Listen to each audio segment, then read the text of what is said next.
বিসমিল্লাহির রহমানির রহিম। আসসালামু আলাইকুম ওয়া রাহমাতুল্লাহি ওয়া বারাকাতুহু।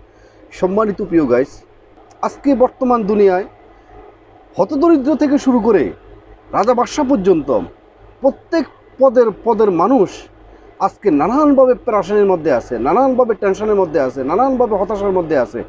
কারো টাকার কোনো অভাব নাই, কারো কোনো সম্পদের কোনো অভাব নাই, বাড়ি গাড়ি নারী সমস্ত কিছু থাকা সত্ত্বেও সে টেনশনের মধ্যে প্রেশানির মধ্যে আছে।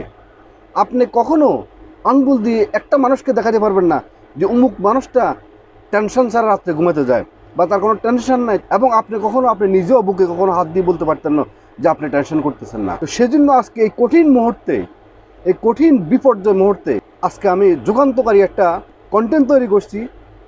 কন্টেন্টটি হলো কীভাবে আপনি হতাশা থেকে মুক্তি পেতে পারেন, সে বিষয়ে আজকে আলোচনা করব। প্রিয় বন্ধুরা, আমার মনে হচ্ছে কোরআন হাদিস অনুযায়ী কিয়ামতের লক্ষণ চলে আসছে। সেজন্য আমাদেরকে ঘুরে দাঁড়াতে হবে। অতীতে আমাদের যা হয়ে গেছে আজকে পর্যন্ত আমাদের জীবনে যা হয়ে গেছে তা হয়ে গেছে ওভার। এখন থেকে আমরা আমাদের সঠিক রাস্তা আমাদেরকে চলা শুরু করতে হবে। না হয় মনে হয় আমরা মহান আল্লাহর কাছে গিয়ে, যিনি আমাদেরকে সৃষ্টি করছেন, যিনি আমাদেরকে এই পৃথিবীতে পাঠাইছেন, আমরা ওনার কাছে কখনো জবাবদিহি করতে পারবো না। এই যে আমি বললাম যে কিয়ামতের লক্ষণ, কেন এই কথাটা বললাম? আজকে থেকে আপনি 30-40 বছর আগে তাকান, আপনারা এরকম কখনো মারামারি খুনাখুনি এবং কখনো দর্শন এবং আপনার এইভাবে মানুষ কখনো নেশার সাথে জড়িত থাকা এরকম কখনো আপনারা দেখছেন? আজকে সেটা হচ্ছে প্রকাশ্যভাবে মানুষকে গুলি করে, পাখির মতো গুলি করে মারতেছে। আজকে প্রকাশ্যভাবে আপনার রাস্তাঘাটের মধ্যে আজকে দর্শন হচ্ছে, নারী নির্যাতন হচ্ছে, নেশাদ্রব্যর সাথে জড়িত মানুষ, এবং প্রকাশ্যভাবে সেটা মানুষে করতেছে। ওভারঅল আজকে যে পরিস্থিতি, তো সেজন্য আমাদেরকে কিছু জরুরি কিছু কাজ আমাদেরকে শুরু করে দিতে হবে। আসেন সেই জরুরি কাজগুলো কি। 1 নম্বরে যে জরুরি কাজটা বলবো সেটা হলো নেশা জাতীয় যে সমস্ত দ্রব্য জিনিস আছে এগুলো থেকে আপনারা নিজেকে বের করে নিয়ে আসেন। এই জন্য নিয়ে আসবেন, আজকে দেখেন একটা মানুষ যখন স্বাভাবিক সেন্সে থাকে, যখন একটা মানুষ যখন নেশাদ্রব্যের সাথে যখন জড়িত হয়ে যায়, তখন তার ব্যালেন্স ঠিক থাকে না। তখন তার মাইন্ড, মস্তিষ্ক তখন তাকে নেগেটিভ সেন্সের দিকে নিয়ে যায়। আজকে দেখেন যে সমস্ত খুন খারাপিগুলো হচ্ছে এবং নারী নির্যাতন হচ্ছে, আজকে দেখেন নারীদেরকে এত সম্মান দেওয়া হয়েছে ইসলামে, সে নারীদেরকে কীভাবে দর্শন করা হচ্ছে, কীভাবে দর্শন করে আবার তাকে তার জীবন পর্যন্ত শেষ করে দিচ্ছে। এবং দেখেন এই যে ইন্ডিয়ার যে ঘটনা ঘটছে, আপনারা তো নিশ্চয়ই সবাই অবগত আছেন যে হাসপাতালে একজন ডক্টর, হতদরিদ্র মেয়েটা, সেই মেয়েটার উপরে কী নির্যাতন করা হয়েছে, কীভাবে তাকে টর্চার করেছে। তারা কি কেউ ভদ্রলোক? তারা কি কেউ খুব পরেশগারী মানুষ? নিশ্চয়ই পরেশগারী না। তাদেরকে আজকে অ্যারেস্ট করা হয়েছে, যাদের বিচার করা হচ্ছে তারা সবাই মাদক দ্রব্যের সাথে জড়িত।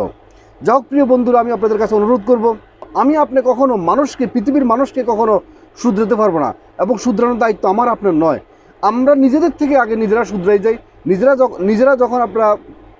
আমরা যখন আমাদের নিজেদের কর্মকাণ্ডগুলো যখন পজিটিভ নিতে শুরু করব, দেখবেন যে আস্তে আস্তে আস্তে আস্তে পৃথিবীটা সুন্দর হয়ে যাব, সমাজটা সুন্দর হয়ে যাব, পৃথিবীর প্রত্যেকটা মানুষ পরিবর্তন হয়ে যাবে। কিন্তু আপনি যদি চান, আপনি যদি চাই, কখনো অন্য মানুষকে কখনো আমরা পরিবর্তন করতে পারবো না। তো সুতরাং পরিবর্তন করার দায়িত্ব নেওয়ারও প্রয়োজন নেই, শুধু আপনাকেই পরিবর্তন করার দায়িত্ব নেন।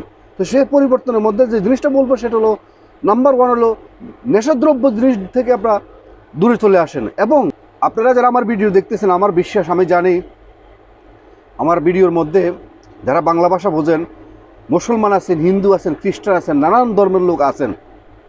আমি আপনাদের কাছে হাত জোর করে অনুরোধ করবো, যারা মুসলমান, আপনারা নামাজের মাধ্যমে আল্লাহর রাস্তার দিকে ফিরে আসেন, দেখবেন যে আপনাদের তো হতাশা চলে যাবে। এবং যারা অন্য ধর্মে আছেন, আমি আপনাদেরকে ধর্ম শেষ করার জন্য বলতেছি না, আপনারা আপনাদের নিজ নিজ ধর্মের প্রতি অনুগ্রত হয়ে যান।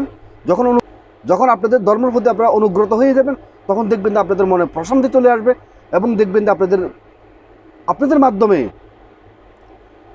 সমাজ আরও সুন্দর হয়ে যাবে। আজকে আমাদের সবচেয়ে দুর্বল পয়েন্ট হলো আমাদের নিজ ধর্ম থেকে আমরা যখন বিচ্ছিন্ন হয়ে গেছি, সেজন্য আজকে উপরওয়ালা আমাদেরকেও বিচ্ছিন্ন করে রাখছে। আমাদের সুখ শান্তি আমাদের থেকে বিচ্ছিন্ন হয়ে গেছে। তো আসেন, যে ধর্মে আসি সে ধর্মের প্রতি অনুগ্রত হয়ে যান। হারাম পথে আর কখনো টাকা পয়সা ইনকাম করবে না। হারামে কখনো আরাম নেই, হারামে হইল ব্যারাম। আপনাদেরকে আরেকটা জিনিস বলি, এই পৃথিবীর মানুষ আপনার কখনো সমস্যার সমাধান দিতে পারবে না। একমাত্র সমস্যার সমাধান দিতে পারবো উপরওয়ালা, যিনি আমাদেরকে সৃষ্টি করছেন, যিনি আমাদেরকে অত্যন্ত বেশি ভালোবাসেন। উনি আমাদেরকে অত্যন্ত বেশি ভালোবেসে আমাদেরকে পৃথিবীতে সৃষ্টি করছেন। ওনার মতো পৃথিবীতে আর কেউ আমাদেরকে কখনো ভালোবাসতে পারে না, পারবে না। তো সুতরাং আমরা ওনার কাছে আবার ফেরত আসি। ওনার কাছে যখন ফেরত আসবো, দেখেন আপনি যত সম্পর্কের কথাই বলেন, আপনি বাবার কথা বলেন, মায়ের কথা বলেন, ভাইয়ের কথা বলেন, বন্ধুর কথা বলেন, বান্ধবীর কথা বলেন, প্রেমিকের কথা বলেন, অফিস বসের কথা বলেন, এবং আপনার পলিটিক্যাল লিডারের কথা বলেন, আপনি যার কাছেই যান, আপনি সর্বোচ্চ একবার, দুইবার, তিনবার আপনি যান যে কোনো সুযোগের জন্য, দেখবেন যে উনি আপনাকে আর কখনো, তিনবারের পরে আপনাকে আর কখনো সুযোগ দিবে না। কিন্তু আমার আল্লাহর কাছে যদি আপনি তোবা করেন, সাথে সাথে আপনাকে ক্ষমা করে দিব। তাহলে আপনি তোবা করার পরে আপনার সঠিক রাস্তায় যখন আবার চলবেন, দেখবেন যে আল্লাহর রহমতের ফেরেশতার মাধ্যমে আপনার দুনিয়াবি সমস্ত আশা আকাঙ্ক্ষা আপনার ফিল আপ হবে এবং আপনি ভালো থাকতে পারবেন, এবং দেখবেন যে আপনার বিনা টেনশনে আপনার সমস্ত চাহিদা আপনার কাছে চলে আসবে। অন্যের জিনিসের উপরে লোভ করবেন না, অন্যের উপরে কখনো আশা করবেন না। ভাই, অন্য আপনাকে কী দিতে পারবে? আপনাকে কিছু দিতে পারবে না, শুধুমাত্র আমাদের উপরওয়ালায় শুধু আপনাকে দিতে পারবে। তো সুতরাং ফিরে আসে না উপরওয়ালার কাছে, যিনি আমাদেরকে সৃষ্টি করছেন, ওনার কাছে ফিরে আসেন। আর পৃথিবীর কোনো মানুষ আমাদেরকে কিছু দিতে পারবে না, কোনো সমস্যার সমাধান দিতে পারবে না। আর আরেকটা কথা বলি আপনাদেরকে, যারা যুবক, ইয়াং জেনারেশন আছেন, আমার ভাই এবং বোন আছেন, তাদের কাছে আমি আরেকটা অনুরোধ করব, আপনারা যে বর্তমানে প্রেম নিবেদনের মাধ্যমে যে শরীর খেলা খেলতেছেন, এটা থেকে বেরিয়ে আসতে হবে।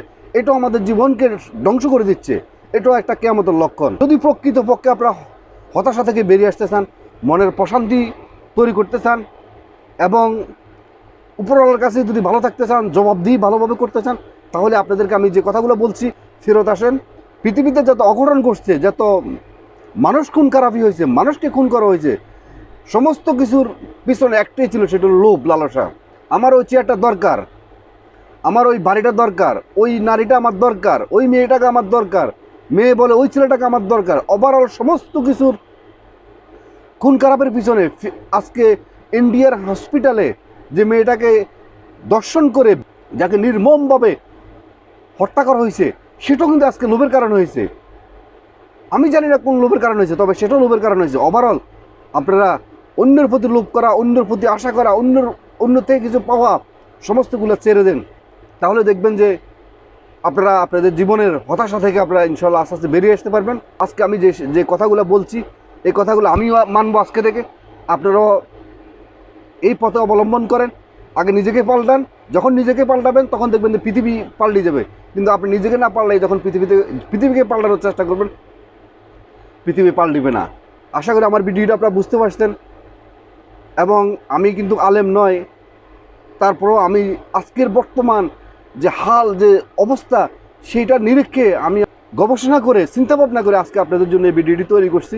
আমার ভুল ত্রুটি হলে অবশ্যই ক্ষমা দৃষ্টিতে দেখবেন, এবং আপনাদের যদি ভিডিওটি ভালো লাগে থাকে অবশ্যই একটা লাইক, একটা কমেন্ট করবেন, এবং ভিডিওটি সবার মাঝে শেয়ার করে দিবেন, যেহেতু সবাই ভিডিওটি দেখতে পারে। এবং এ ধরনের নতুন নতুন ভিডিও পেতে অবশ্যই মিয়াজি ফিলসফি চ্যানেলকে সাবস্ক্রাইব করে অল নোটিফিকেশন অন করে রাখবেন। এবং যারা আগে সাবস্ক্রাইব করছেন আপনাদেরকে অসংখ্য অসংখ্য ধন্যবাদ। আবারও মিয়াজি ফিলসফি চ্যানেলের পক্ষ থেকে সবাইকে আসসালামু আলাইকুম ওয়া রাহমাতুল্লাহি ওয়া বারাকাতুহু।